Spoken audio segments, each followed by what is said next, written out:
Dunedin Airport has become the first in the country to introduce body scanners for domestic passengers. The change is part of an expansion project as the airport grapples with increasing passenger traffic. But as our Otago Southland reporter Timothy Brown found out, airport bosses are hoping it will make journeys quicker. Dunedin Airport's current terminal was built in 2006, and since that time passenger numbers have grown by almost 50%. Topping 1 million for the first time last year. The number of jets flying to the southern city has also increased by a similar percentage, and all this has led to an increasingly congested terminal during peak hours. Dunedin Airport's chief executive, Richard Roberts, says the airport's new terminal is expected to be unveiled in February.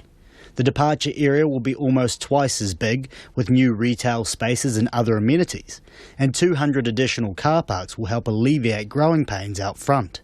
I can't wait until we get people just walking through and there's that look of complete surprise, the look at the new boarding lounge, and even though this is only temporary at the moment, man, when it's finished it's going to be pretty special. Richard Roberts says he's confident all the changes will speed up the process by which passengers move through the airport. The first stage of that was unveiled today as passengers on the afternoon jet service to Auckland became the first in New Zealand on a domestic flight to pass through body scanners. It should mean a significantly, I would say, more respectable process, because we've got a great new queuing space now. You're not queuing through tables and where you shouldn't be queuing. The screening process should be quicker. It doesn't mean there's not going to be a queuing process. It doesn't mean the queues are going to disappear. We should be able to maintain shorter queues. The body scanners, which utilise millimetre wave technology, were unveiled at Auckland Airport's international terminal in June.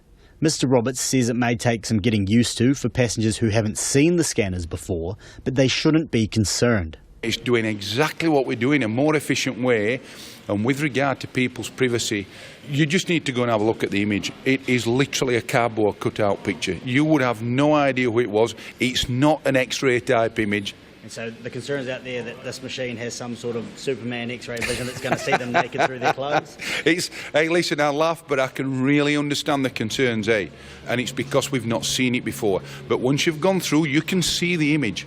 You can see that. I think it'll become quite clear to everybody it's just a diagram, that's all.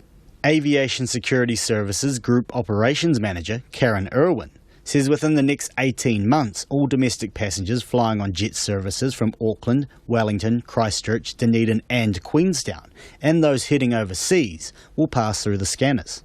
It's vastly different from what people are used to, where they're used to quite a manual process, people having to move big trays around and pushing and pulling things through machines, and only one person can go through the system at a time. The first thing they'll notice is that actually 4 or 5 people can actually dump all their gear in a tray and move through the system at once.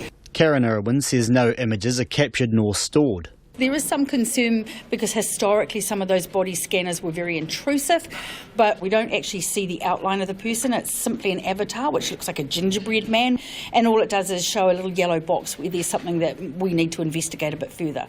So we don't capture body images, we don't store anything, so people should be very, very relaxed. Christchurch International Airport is next in line for the technology. In Dunedin, for Checkpoint, Timothy Brown.